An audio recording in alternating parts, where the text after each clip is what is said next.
So eto na nga po mga kaibigan, Alden Richards may inamin sa publiko. Meron na bang panibagong babaeng nagpapatibok sa puso ni Alden Richards? At paano na si Catherine Bernardo?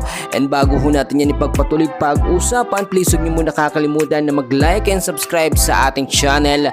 Maraming salamat po mga kaibigan. Maraming lumalabas na balita ngayon na naglaylo na nga daw po eto nga pong si Alden Richards sa panunuit panliligaw nga po dito kay Catherine Bernardo, at pinabulaan na naman yan ng ilang mga fans ng Kat din, which is may lumabas ho kasi ng mga pictures or larawan na may kasamang babae.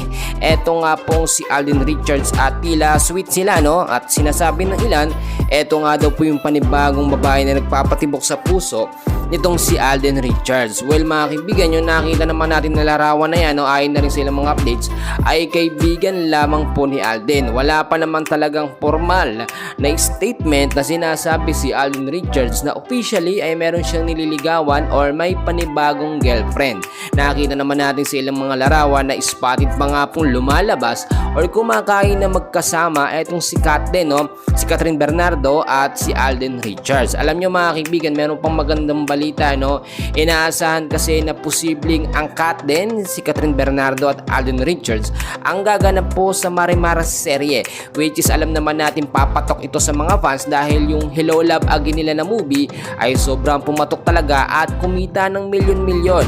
Mga kaibigan, para sa akin wala naman talagang official na sinasabi si Alden Richards na sumuko na siya or tumigil na siya sa panliligaw dito kay Catherine Bernardo. Hindi niya ho yun gagawin. Alam nyo mga kaibigan, noong una pa lamang na nagbigay ng bulaklak eto si Alden dito kay Catherine Bernardo, nakita natin yung sincerity ng isang tunay na lalaki dito nga po kay Alden Richards, At tuloy-tuloy naman yon, panunuyo, lumalabas sila, nagdi-dating sila, kumakain sila.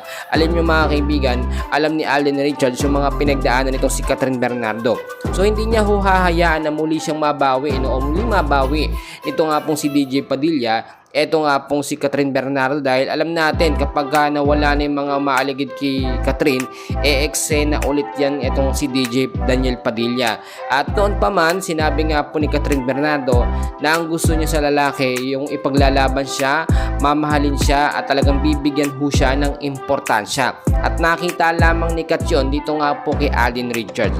So mga kaibigan, yan muna ang update ko sa inyo, and please huwag niyong kakalimutan na mag-like and subscribe. Maraming salamat po.